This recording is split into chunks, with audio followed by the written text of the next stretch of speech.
entre historias de mar y sierra. Otra historia que nunca nos contaron en el liceo, ocurrido en las costas de Punta del Este mientras la gente veraneaba. Ingleses contra alemanes, se disparaban cientos de cañonazos, la armada uruguaya sin poder hacer nada. Una historia digna de una película, ocurrida aquí, entre nosotros. ¡Vamos, sometiendo!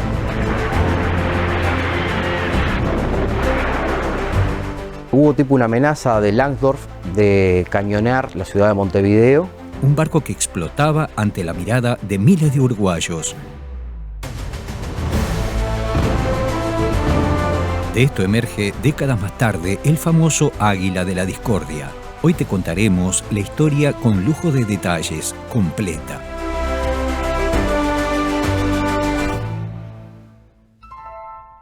Minas Cablevisión y Acá Films presentan. Iniciemos un viaje al pasado.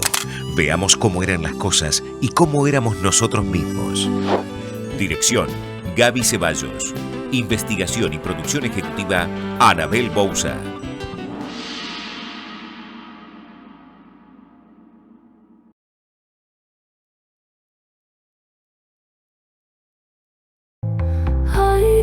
Y te vas en la noche infinita, entre olas y estrellas, entre historias de mar y sierras.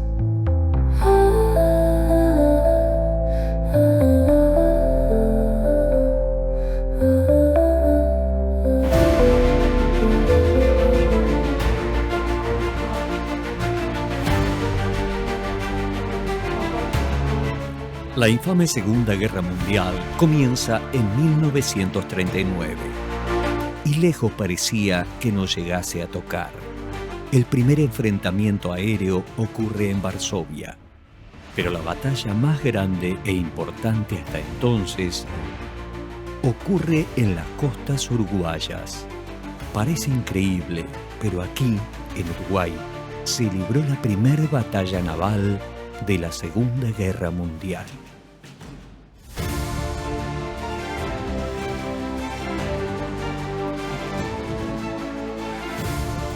Alemania se podía abastecer a sí misma, mientras que Inglaterra dependía de los barcos que se abastecían a través del Atlántico.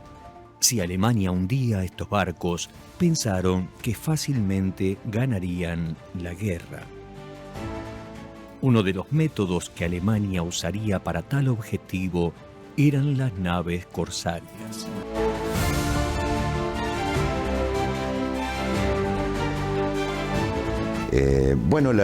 La batalla del Río de la Plata resultó una especie de ícono de la Segunda Guerra Mundial, tan ícono como aquella famosa bandera de Estados Unidos que en Iwo Jima clavaba un soldado norteamericano. Ocurre que hubo todo un efecto propagandístico respecto a esta batalla, debido a que los acorazados de bolsillo, así llamados por ser pequeños en tamaño pero de un gran poder destructor, poder que se debía fundamentalmente a que fueron los primeros navíos de guerra equipados con motores diésel, lo que les permitía un desplazamiento superior a los cruceros de batalla que existían. No debemos olvidar de que Alemania estaba sometida a las restricciones que tenía después de su rendición en la Primera Guerra Mundial. Los aliados le habían impuesto determinadas restricciones, como que las naves no podían tener armamento de más de 28 centímetros de boca. Estamos hablando de un poder destructivo importante. Hasta ahí le estaba permitido tener potencia de fuego, 280 milímetros. Por el contrario, no nos olvidemos que la Marina alemana durante la Primera Guerra Mundial era la segunda más poderosa del mundo.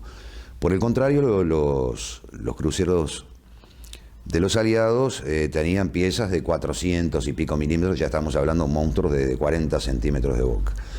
Bueno, pero lo que los distinguía como naves de batalla muy peligrosas era que, como dije hace un momento, en primer lugar, fueron las primeras naves de batalla que utilizaron motores diésel, que les daba mayor autonomía que a un crucero común, y además que los alemanes habían reemplazado los bulones por soldadura. Imaginémonos que un barco de esta naturaleza debe llevar, no sé cuántos pueden ser los miles de bulones, pero imaginemos que un solo bulón no debe pesar menos de 50 gramos. Multiplicado por miles, le agregan un peso a la nave, peso que obviamente tienen que ser los motores quienes la propulsen. Ahí radicaba el efecto velocidad y la disponibilidad de mayor recorrido que tenían estos cruceros. Suplantar los bulones por soldadura, lo que los hacía más caros, pero también los hacía más eficientes. Cabe aclarar algo sobre la pronunciación casi siempre equivocada en el nombre de este buque. La pronunciación correcta en alemán, Graf Spee, por lo tanto se parece más al término inglés Graf Spee.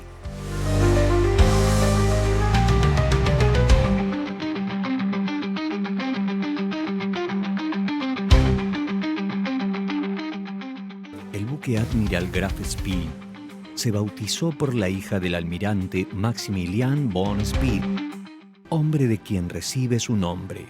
Graf significa conde.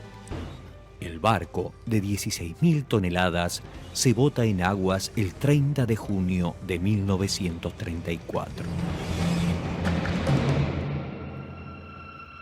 Albergaba 1.000 tripulantes y estaba armado con 6 cañones de 280 milímetros, montado en 2 torretas triples.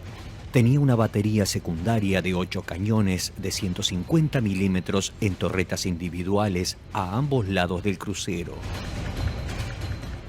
Se le sumaba una batería antiaérea de 3 cañones de 88 milímetros. Luego se le equiparon lanzatorpedos cuádruples de 533 milímetros y 2 hidroaviones. Todo un arsenal inmenso para aquella época. El Graf Spee era blindado por un cinturón de 80 milímetros de grosor y fue el primer buque alemán equipado con radar. Sirvió en la Guerra Civil Española en el bombardeo a Málaga, pero la verdadera misión del Graf Spee era ser un auténtico pirata en el Atlántico. Cambia de nombre, de bandera y se disfraza para ser confundido por aquel que le viera desde alguna costa, teniendo encuentros en alta mar con el buque Altmark, quien lo abastece de combustible y provisiones. El más conocido de los 3 cruceros de estos 3 navíos llamados de bolsillo fue el Graf Spee. Pero en realidad el Graf Spee tenía dos gemelos, el Admiral Sker, que fue, en definitiva, fue el que más triunfos obtuvo, que hundió 17 barcos, el Graf Spee solo hundió 8 o 9, y otro tercero que se llamaba Deutschland, que en alemán quiere decir Alemania, y entonces después de la batalla del Río de la Plata, en 1939, Hitler le hace cambiar el nombre al Deutschland. Y ese barco pasó de llamarse Deutschland, Alemania, a llamarse Lützow. Porque obviamente hubiera sido un efecto propagandístico terrible si algún navío inglés o norteamericano o francés hubiera hundido a un buque de guerra llamado Alemania.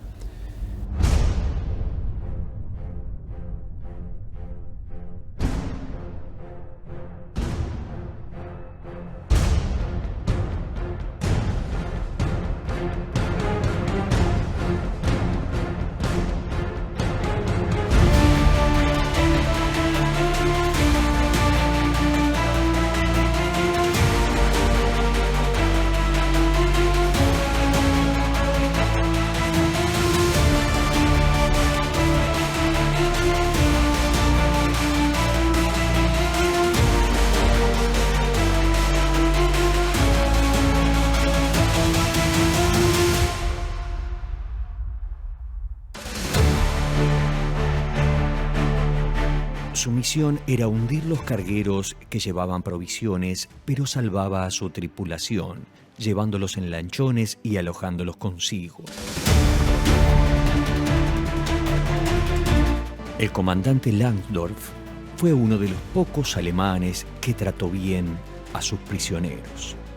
Partió desde Alemania con la misión de ser un corsario, pero no fue un corsario estilo de las SS alemanas, que era un asesino, sino que era un marinero de la vieja escuela de la Kriegsmarine. Tenía una excelente reputación alimentada por el relato de sus enemigos, puesto que no era dado a eliminar a tripulaciones contrarias, ya que los mercantiles no iban armados, por lo que les hablaba por altoparlantes, les instaba a rendirse y los hacía abordar en su propio barco.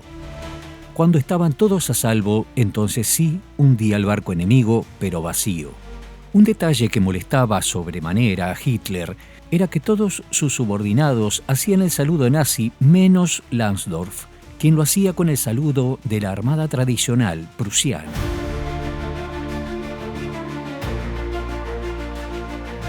En tanto a bordo daba comida y abrigo a sus prisioneros, y como todo un caballero invitaba al capitán enemigo a tomar alguna copa en su camerino y charlar amigablemente. Créame, capitán, no me gusta en absoluto hundir barcos. Luego de esto, se acercaba a alguna costa y los enviaba a todos a salvo a tierra firme. Dado que el estuario del Río de la Plata era zona de tráfico mercantil, era posible que Langsdorff pusiera ahí su mira. Esto fue lo que pensaron los ingleses, y no se equivocaron.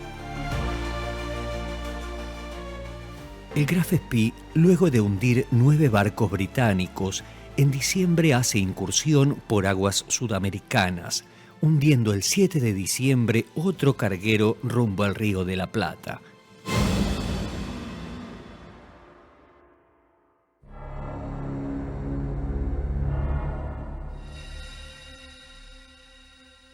Para entonces, era el buque más buscado por la Armada Británica en todo el mundo. Pero el almirante Harwood tuvo una corazonada y se apostó a esperarlo en el estuario del Río de la Plata, más exactamente frente a Punta del Este, con los buques Ajax, Aquiles y Exeter. Podría haber habido un cuarto buque beligerante contra el Graf Spee, que era el Cumberland, pero estaba en reparaciones en las Islas Malvinas.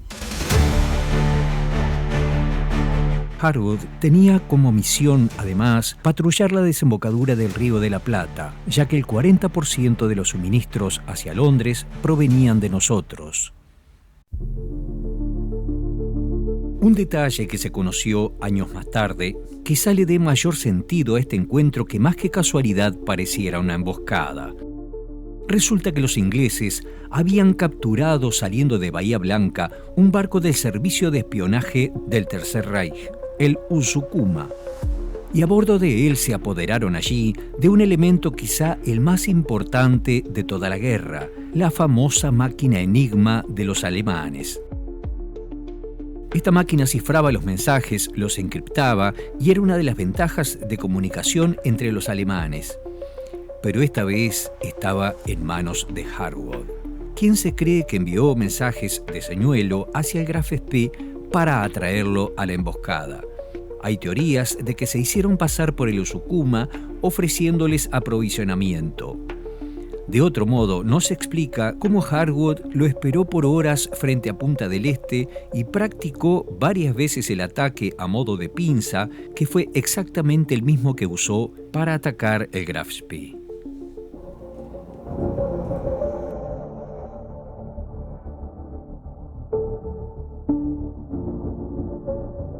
Esa madrugada apenas el sol asomaba sobre el horizonte en el Atlántico Sur.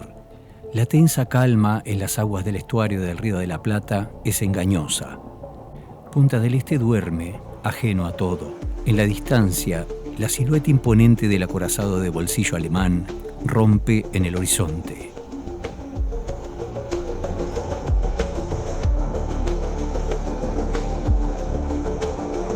En el Graf Spee, el vigía dio alarma de mástiles en el horizonte. El capitán Langsdorff se sorprendió al ver mástiles sin humo. Entonces pensó que era un crucero y un convoy. Grande fue la sorpresa en el Graf Spee al saberse enfrentados a lo que era conocido como la Fuerza G de la Armada Británica.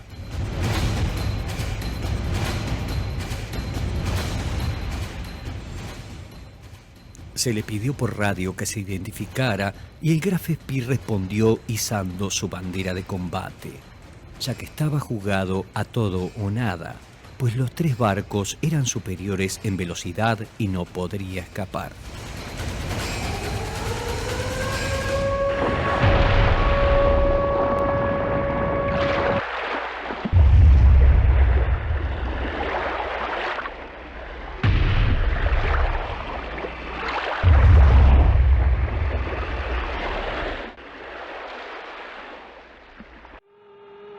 Los británicos tocan alarma y entran en zafarrancho de combate.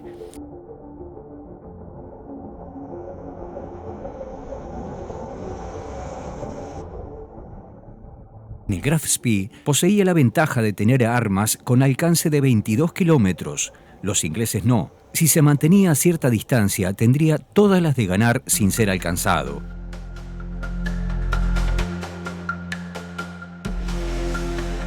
Los buques británicos se separan en abanico por orden de Harwood.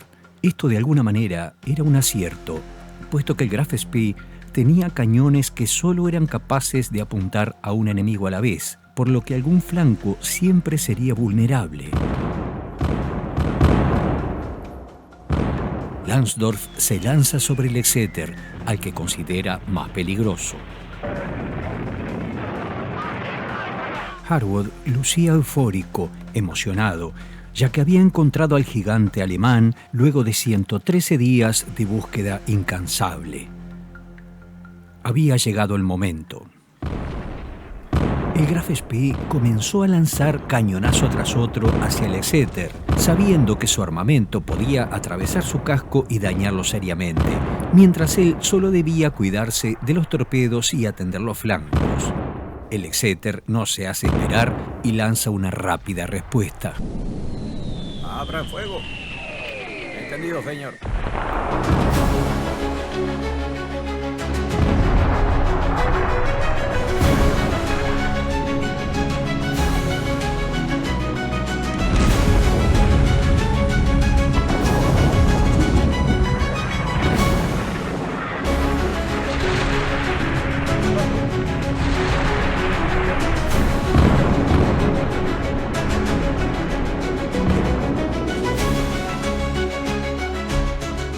Langsdorff se sintió como gacela entre leones. Los ingleses disparaban mucho más rápido que él y por diferentes flancos.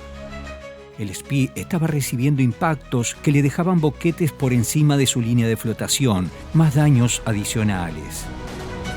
Un proyectil cae cerca de Langsdorff y la detonación le produce una conmoción cerebral. Cae al piso, queda inconsciente y en ese momento personalmente fuera de combate. Este shock le dura unos minutos, se recupera y continúa la contienda. Langsdorff seguía desobedeciendo a Hitler. No debió ir expuesto en plena batalla. También se le había encomendado evadir cualquier enfrentamiento.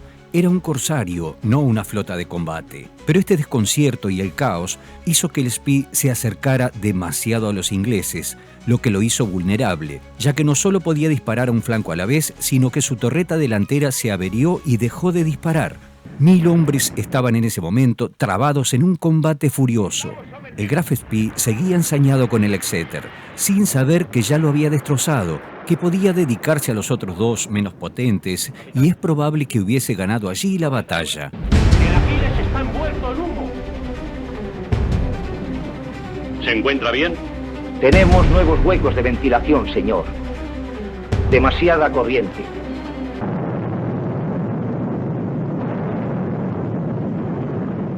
Al capitán del Graf Spee, a Hans Langsdorff, se le acumulan encima una serie de errores cometidos que, de haber continuado la batalla, una vez herido de muerte, recordemos que era el Exeter, el Ajax y el Aquiles, 3 barcos ingleses, de los cuales el más poderoso era el Exeter. Precisamente el Exeter fue a quien en el comienzo de la batalla el Graf Spee lo destruye casi totalmente, a tal punto que el Exeter tiene que ir a refugiarse en las Islas Malvinas porque ya se había convertido en un montón de escombros flotantes. Ahí al capitán se le acusa por los historiadores de no haber continuado la batalla, porque se dice que los propios británicos estimaban que de haber continuado las operaciones, el Graf Spee podía haber hundido sin ningún problema al Ajax y al Aquiles. Entre tal confusión, el Exeter es impactado seriamente varias veces. Le destruyen la plataforma de aviones, las instalaciones de comunicación, parte del puente de mandos, el sistema de control de tiro y los cañones mayores. Está incendiándose por todas partes. ¡Han acertado al Exeter, señor! Creo que ha sido en el puente. El Exeter tira cortinas de humo y se retira. El Exeter cambia el rumbo a estribor, señor. El Ajax y el Aquiles lo cubren, se le vienen encima atacando y Langsdorff no puede prestar atención a todos los flancos.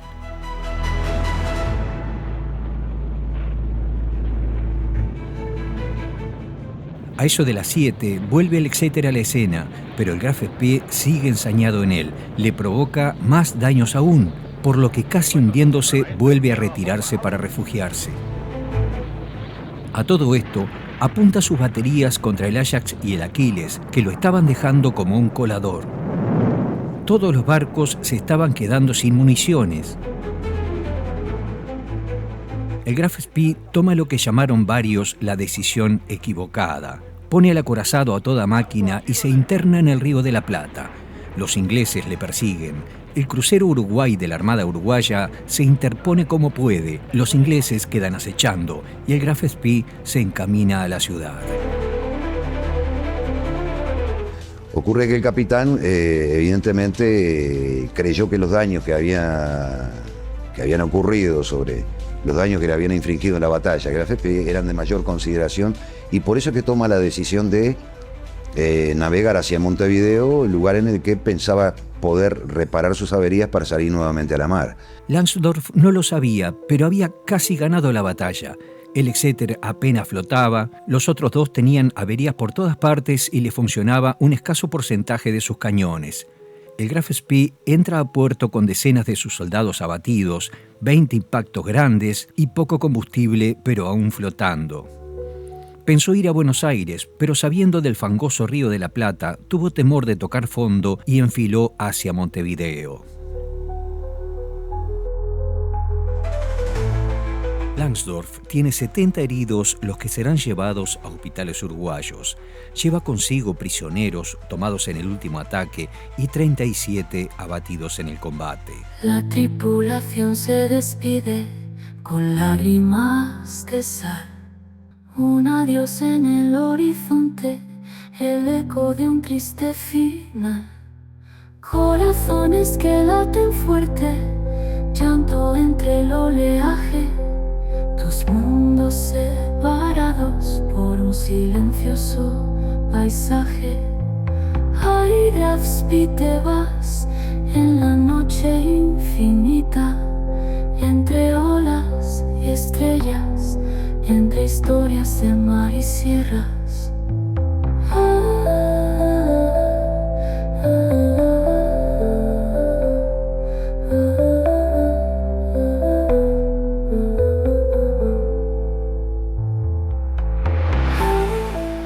Se procede a enterrarlos en el cementerio del norte. Voluntariamente, los prisioneros, pese a ser del bando contrario y en ese momento haber quedado libres, abordan las bañaderas para asistir al funeral. Probablemente lo sintieron, más allá de las banderas, sus camaradas de combate. Un gesto no menor fue que entre las montañas de flores había una corona enviada por los marineros británicos contra los que lucharon. La ceremonia fue dirigida por el ministro nazi Otto Lohmann y miembros de su personal. Los combatientes alemanes llegaron desarmados para rendir el último homenaje a sus camaradas caídos, así como otros alemanes que vivían en Uruguay y viajaron desde varias partes. En ese momento, Langsdorff nuevamente saluda a sus soldados con el saludo prusiano de la Armada, no aquel que gustaba a Hitler.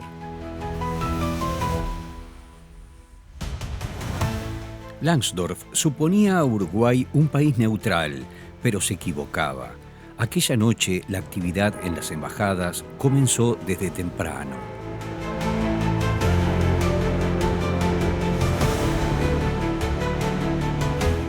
Mi abuelo me contó que Uruguay no tenía una posición beligerante con respecto a la Segunda Guerra Mundial, si estaba a favor del eje o si estaba a favor de los aliados.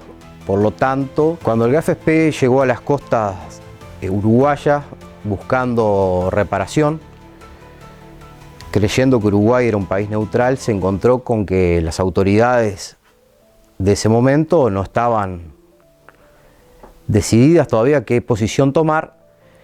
Y él me contó que en cierto momento hubo cierta tensión en la ciudad porque hubo tipo una amenaza de Langsdorff de cañonear la ciudad de Montevideo, buscando que realmente le dejaran llegar a las costas, llegar al puerto y reparar el buque. Buenos Aires tenía mejores chances para acoger a Langsdorff, pero la neutralidad uruguaya no era tal. Había cuestiones económicas en juego. Que vendíamos hierro, vendíamos todo lo que nos sobraba acá, lo desechábamos todo. Hasta el Coronel Beef, ¿a quién le va a vender? A nadie. Y ahí en la guerra, todo el mundo. Si no nos compraba Gran Bretaña, nos pasábamos por el otro lado y nos compraban también. Comida, municiones, lo que sea. Vos te pones a fabricar municiones, te las va a comprar cualquiera de los dos bandos. Eso es así. Y bueno, y si tenés alimento, cualquiera de los bandos también. Vos tenés que tomar partido. Decir, bueno, ¿quién nos sirve más? Por eso fue el problema grande con el Graf. Dice, y bueno, ¿qué hacemos? ¿Lo dejamos o...? Pero teníamos los 3 barcos ahí rodeándonos. Según la Convención de La Haya, Uruguay debía darle un tiempo establecido para poder reparar el buque. Realmente lo necesitaba si quería tener cualquier posibilidad de volver a Alemania al menos. Pero Uruguay era neutral solo en teoría. Dependía económicamente de Gran Bretaña, por lo que el embajador británico Drake comenzó a presionar al gobierno uruguayo para expulsar al Graf Spee. Langsdorff se entrevista con Lachmann, el embajador alemán, quien haría todo lo que fuese posible para conseguir el mayor tiempo para reparar al acorazado. Pero nada estaba de su lado. Langsdorff quería algo imposible: 30 días para reparar su barco y permitir así la llegada de submarinos nazis para romper el bloqueo de los barcos que le seguían acechando a 3 millas de la costa, que estaban justamente agrupados para impedir cualquier intento de fuga. La pequeña comunidad alemana en Montevideo escuchaba su propia emisora de radio, pero eran impedidos a ofrecer cualquier tipo de ayuda a sus compatriotas. Los periódicos uruguayos sacaban una noticia tras otra, algunas ciertas, otras no tanto, con rumores de refuerzos británicos que pulverizarían al Graf Spee. Algo era cierto, pues mientras tanto, en alta mar... ¡No es posible! Sí que lo es. La torre de control dice que se acerca un crucero de 3 chimeneas. Y es el Cumberland.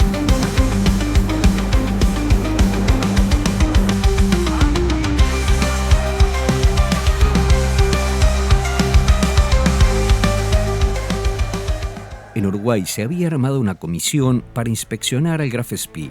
Los daños eran cuantiosos. Ya no tenía avión, pues lo habían arrojado al mar y lo encontraron severamente dañado. A veces se genera la pregunta, ¿por qué Langsdorff no hizo ninguna reparación sobre el buque mientras estuvo en puerto? Cuenta una nota de Diego Fischer, con datos que no se conocían, que resulta que en Montevideo había solo un astillero capaz de llevar a cabo dichas reparaciones, propiedad de Alberto Bulminot, en las calles de Rondoy, Nicaragua, a quien Langsdorff le puso sobre la mesa un cheque en blanco y le dijo en francés: «Ponga usted el precio». Alberto, en un perfecto francés, idioma de sus ancestros, le responde: «De ninguna manera repararemos su barco». «Véndame entonces los materiales que necesito», pidió Langsdorff. «Capitán, es inútil. Esta empresa no solo no reparará al Graf Spee, sino que tampoco le venderá ni un solo repuesto». «Ponga usted el precio, pida lo que quiera, no hay límite», insistía el marino alemán señalando el cheque en blanco al empresario uruguayo. No es cuestión de precio ni de dinero, sino de dignidad. Langsdorff suelta la frase: «Señor, ¿usted sabe que yo tengo en mi barco armamento y fuerza suficiente para volar la ciudad de Montevideo?» «Claro que lo sé, capitán, pero también sé que usted es un caballero y no lo hará». La reunión termina allí y el capitán abandona la idea de reparar el buque. Alberto, temiendo que los alemanes quizás le robasen los repuestos, redobla la guardia del depósito del dique y él mismo se pone también a custodiar, revólver en mano. Resulta que en 1870 Alemania invade Alsacia, hoy territorio francés, y el ejército germano asesina al abuelo de Alberto, quien resultó un héroe importante, tanto que su tumba fue construida nada menos que por Bartholdi, el mismo que construyó la Estatua de la Libertad en Nueva York. Pero volviendo a nuestra historia. Estaba establecido diplomáticamente de que una nave más de 24 horas, y por razones humanitarias o de reparaciones, no podían permanecer más de 24 horas. En aquel entonces el presidente uruguayo, Valdomir, a pesar de las presiones que estaba sufriendo tanto por parte de los británicos como por parte de la propia embajada alemana, decidió otorgar 72 horas para que realizara sus reparaciones. Los británicos insistían con que la nave estaba en condiciones de abandonar el puerto, mientras Hitler enviaba comunicados a su embajada para que el Graf Spee se mantuviese en el puerto. Uruguay decidió que el pedido del gobierno nazi era injustificado y que de ningún modo dejaría permanecer al buque más de las 72 horas establecidas por ley. Si bien el gobierno uruguayo enfrentó con esta decisión a Hitler, este dejó el destino del Graf Spee en manos de Langsdorff. Pero no se la hizo fácil. Le encomendó que de ninguna manera el buque cayera en manos enemigas. Langsdorff estaba en la peor encrucijada de su vida.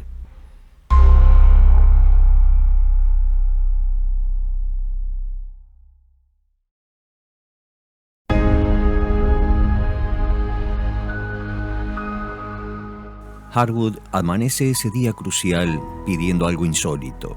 Quiere que el Graf permanezca en el puerto. Prefiere esperar refuerzos porque no cree posible ganarle al Graf Spee con el estado de sus barcos. Todo lo contrario a lo que se piensa en Montevideo. Harwood ese mediodía es notificado de que ha tenido un ascenso por su desempeño en esta batalla. Ascendió a contraalmirante y además recibió la Orden del Bath, una de las órdenes británicas más prestigiosas. Ahora toca seguir acechando el estuario. En Montevideo crece la expectativa.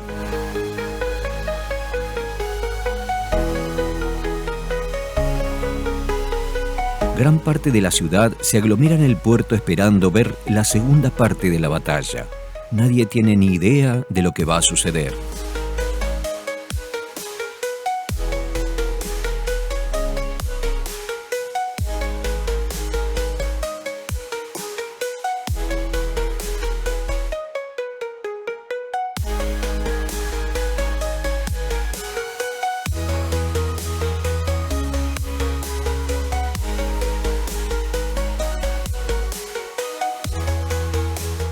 El sol se pone en el horizonte. El Graf Spee prende sus motores.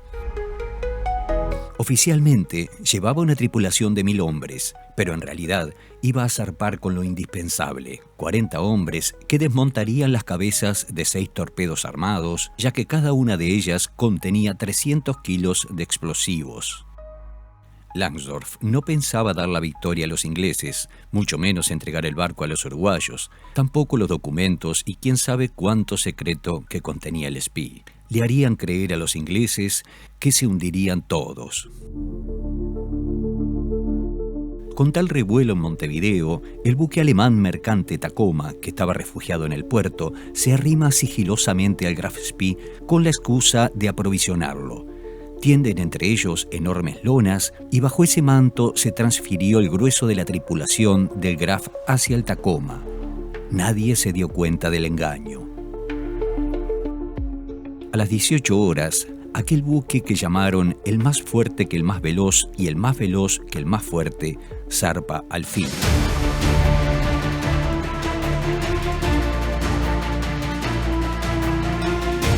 El Tacoma desobedece las órdenes portuarias y se escapa escoltando a Graf Spee. El Tacoma va a trasero. Lancen el avión. El capitán tenía sus planes, salvar toda la tripulación y él mismo detonar su barco consigo dentro. Los marineros le convencieron de que fuera con ellos, que no valía la pena. El Graf pone proa rumbo a Buenos Aires y para sorpresa de todos se detiene. El contenido de las 6 cabezas de torpedo fue colocado rápidamente en diversos puntos del buque. Destruyeron a mano los avances tecnológicos del barco y arriaron la bandera. Luego de esto, todos abordan las lanchas, Langsdorff de último. A los pocos minutos de lejos solo se veía humo. Y de pronto... Un barco en aguas profundas, Graf Spee su nombre alemán. Valientes batallas libradas, ahora yace bajo el mar. Ay, Graf Spee, te vas en la noche infinita, entre olas y estrellas, entre historias de mar y sierras.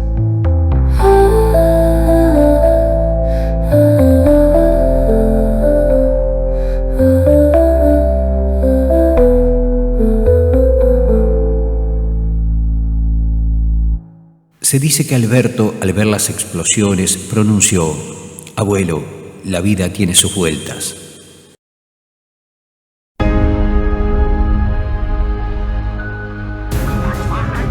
En Alemania, Hitler se entera al instante de lo sucedido y tiene uno de sus típicos ataques de furia.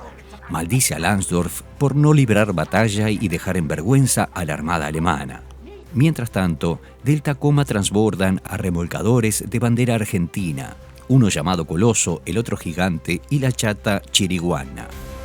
Estos llevan a los 1055 marinos hacia Buenos Aires.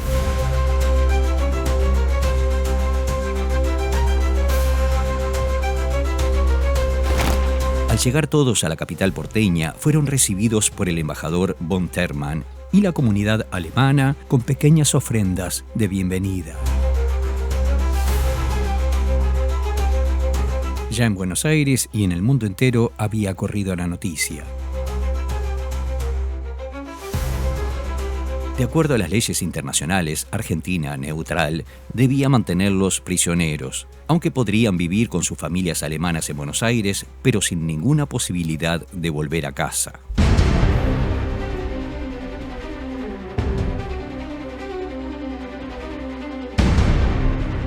La tripulación sería internada en el hotel de inmigrantes, abandonado hacía tiempo, pero reacondicionado, pues ahora sería el nuevo hogar de los marineros. Estando en el patio del hotel, Langsdorff, con su uniforme de gala, hizo formar en el patio a toda la tripulación. Quería dirigirles unas palabras.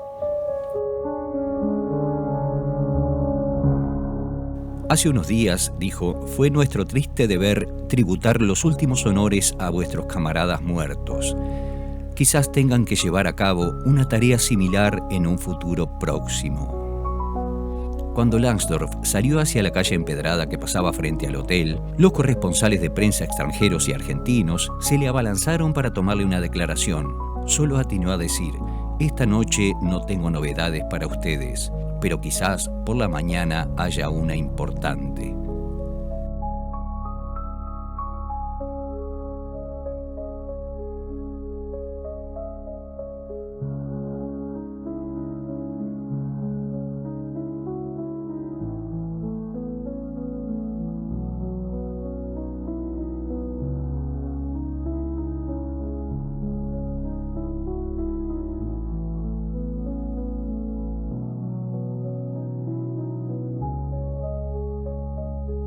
La noche del 19, en su habitación de hotel, se le vio a Langsdorff fumando, tomando whisky y escribiendo. Estaba redactando 3 cartas, una a sus padres, otra a su mujer Ruth, la que encabezaba: «Te escribo esta carta el último día que soy comandante de este orgulloso barco». Y la tercera al embajador alemán, en la que se adjudicaba él mismo toda la responsabilidad por haber caído, según él, en la trampa de Montevideo. y además que un capitán con sentido del honor no puede separar su propio destino al de su barco. Luego de firmar estas cartas, extendió en su cama la bandera de guerra de su buque, la última que habían arriado antes de volarlo, y se dispara en su sien derecha.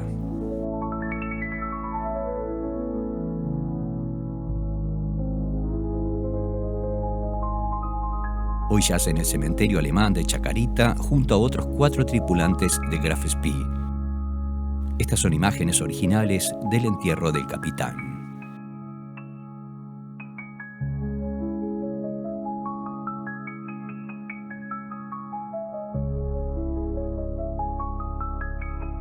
Se agolparon miles de personas para despedir a aquel capitán.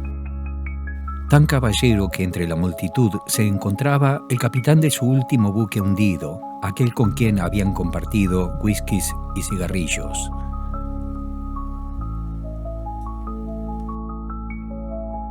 Aunque el capitán no provocó ninguna muerte en todos sus enfrentamientos, manejaba esa maravilla tecnológica del Graf Spee y dicen algunos historiadores que no debe olvidarse que en definitiva estaba sirviendo a un poder maligno. Aún así, se ganó la simpatía de sus camaradas y sus adversarios por su destacada caballerosidad.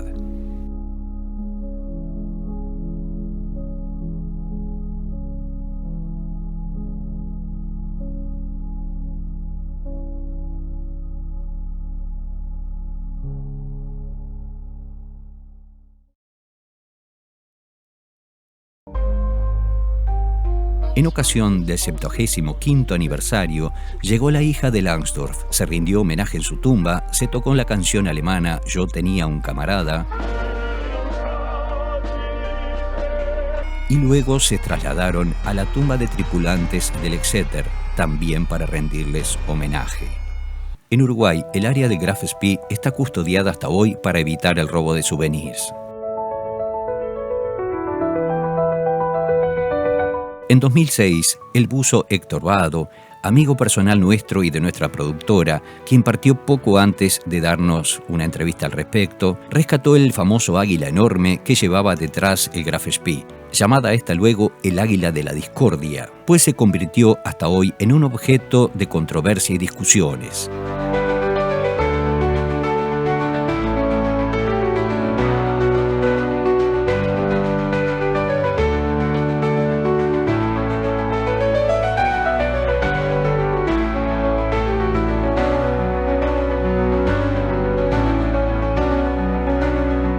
Se nos ocurrió que ese símbolo de violencia, de guerra, podía sufrir una transformación virtuosa en un símbolo de paz y en un símbolo de unión, como lo es una paloma.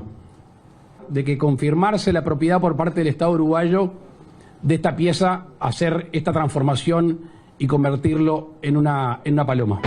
Esto fue visto como una ridiculez por la mayoría del público y los historiadores. Por suerte no prosperó, pero la discordia sigue.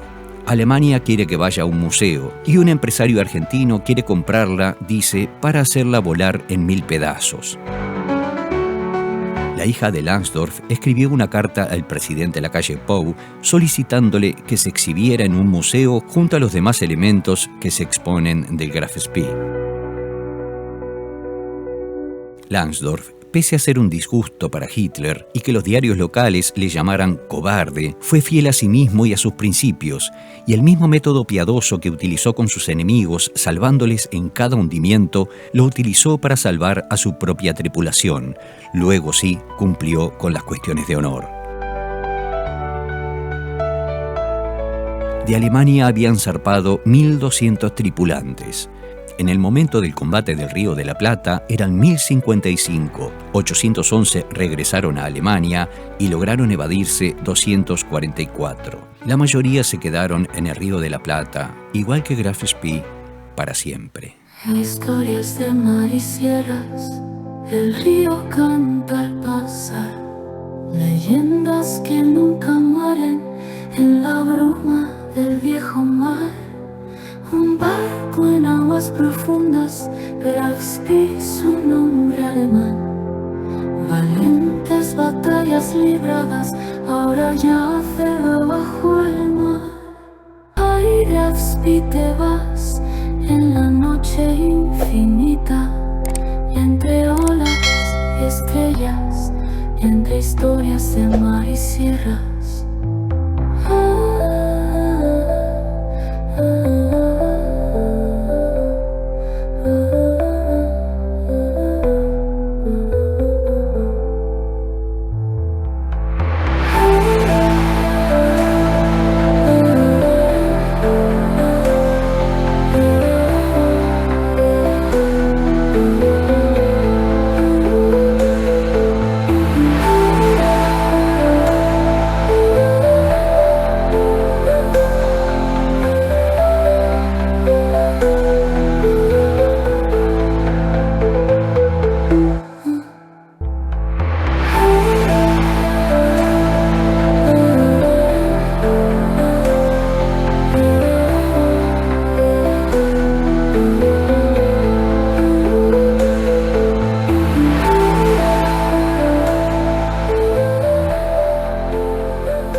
Otra historia que nunca nos contaron en el liceo, ocurrido en las costas de Punta del Este mientras la gente veraneaba.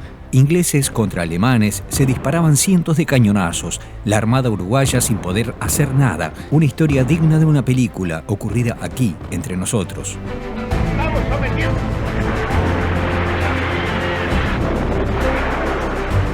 Hubo tipo una amenaza de Langsdorff de cañonear la ciudad de Montevideo. Un barco que explotaba ante la mirada de miles de uruguayos. De esto emerge, décadas más tarde, el famoso Águila de la Discordia. Hoy te contaremos la historia con lujo de detalles, completa. Si querés ver la historia completa, con lujo de detalles, hace clic en el link que te dejamos aquí en la descripción y esperamos que te suscribas y nos acompañes.